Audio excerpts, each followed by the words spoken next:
Hi there folks, welcome back to my channel, Read with History Teacher. Today I've decided I am going to challenge myself to read 3 books in 3 days. Yes, you heard me right, 3 books in 3 days. If you do the math, that's 72 hours. I really feel like I can accomplish that goal because it's Memorial Day weekend. Here in central Kentucky, the weather forecast is not very favorable. Looks like I've got reading weather ahead. They're calling for rain and storms, so it's time to get my warm fuzzy blanket ready and curl up with a great mystery thriller. 3, actually. Grab a cup of joe and let's go. I've selected 3 mystery thrillers for my reading challenge this weekend. You heard me right, folks. I'm not going to read 1 nor 2, but all 3 mystery thrillers during these 3 days of Memorial Day weekend. First book I'm going to read this holiday weekend is The Last House Guest. It's by Megan Miranda. I'm excited to read this book. I picked it because of the title, The Last House Guest. For me, it was intriguing. The question was, well, why The Last House Guest? Had to be a reason why, and that hooked me from the beginning. Take a look at that cover. It's very colorful. As the reader, I can picture myself looking out this window on a rainy day. It is raining. I don't know if you can see this relief here, but it's raindrops. It's really cool. We're in a coastal town in Maine, and you notice that insignia. It was one of Reese's pick of the month. And Reese and I share similar interests when it comes to books, so I know this is going to be a good one. The second reason I picked this book is location. It takes place on a coastal town in Maine, and I love Atlantic coastal towns. I haven't been to Maine yet, so I'm interested to see how the author wove in themes of geography like place, location, things like that, describing the geography of this area. The third reason I chose this book is the storyline. The premise is about 2 best friends who are basically people from opposite sides of the railroad tracks. We see one of the main characters being a local from a working class family who lives year-round in this coastal town. She actually was raised by her grandmother after both of her parents passed away in a car accident. Then our other main character only visits this coastal town in the summer between Memorial Day and Labor Day when her family vacations in their summer home. It's interesting to me because I don't have a summer home on a coastal town. I wish I did, maybe one day in the future. Who knows? So it's intriguing to me, just how did these 2 become such best friends if they're from opposite sides of the railroad track? There must be a reason, something that drew these 2 together.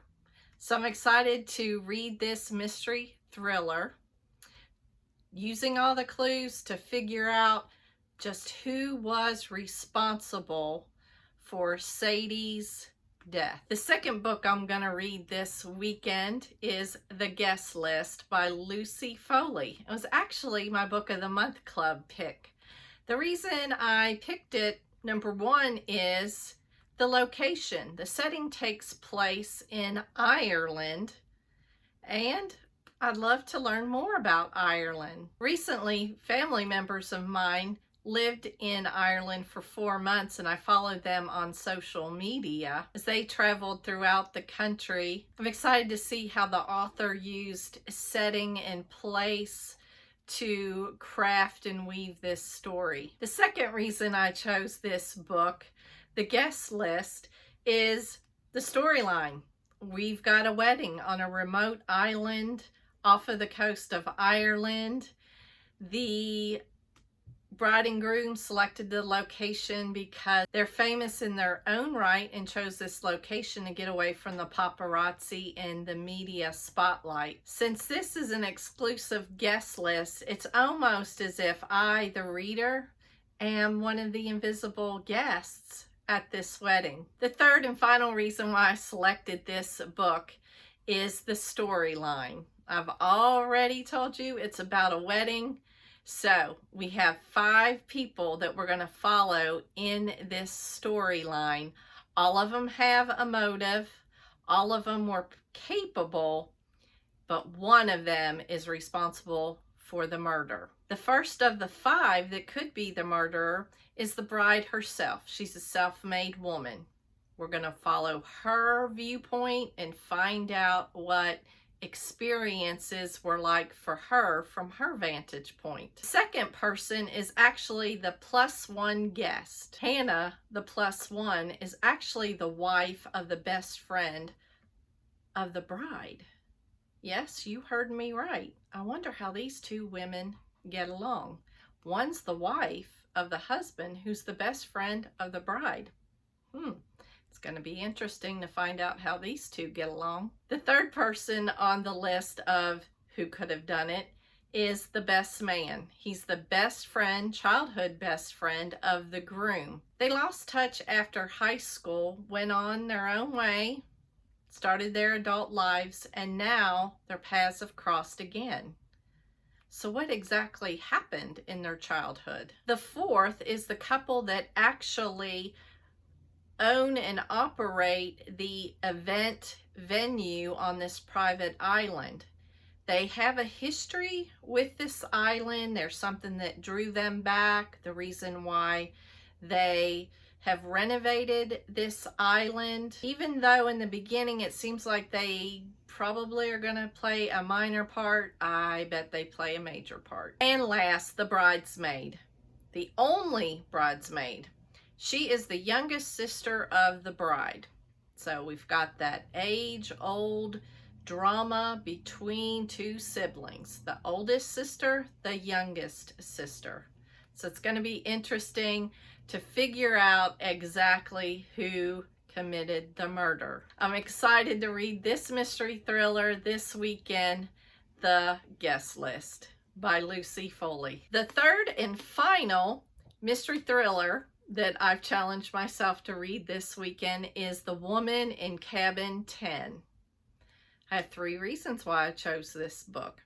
The first being the setting. They are on a luxury liner in the North Sea, and our main character, as the dust jacket told me, wakes in the middle of the night to hear a horrifying scream of a woman who is presumed to have fallen overboard. But the mystery is that everyone's accounted for on the guest list. So it's going to be a mystery, and I'm sure a thriller, to figure out who done it. The second reason I picked this book is because the author, Ruth Ware, is also a school teacher. So that's very inspiring to me. I always pay homage to fellow educators. So I definitely want to read this book. I'm excited to read this book by a fellow educator. The third reason I want to read this book is because it was a book of the month club selection previously, and other booktubers have recommended this book.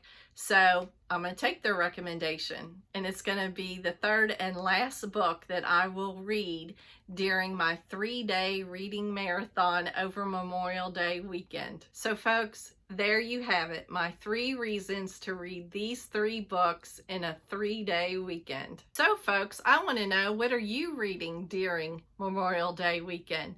Drop me a comment below and give me the 3 reasons why you chose the book. If you like this video, smash that like button and subscribe. Have a great and safe Memorial Day weekend. Happy reading, folks.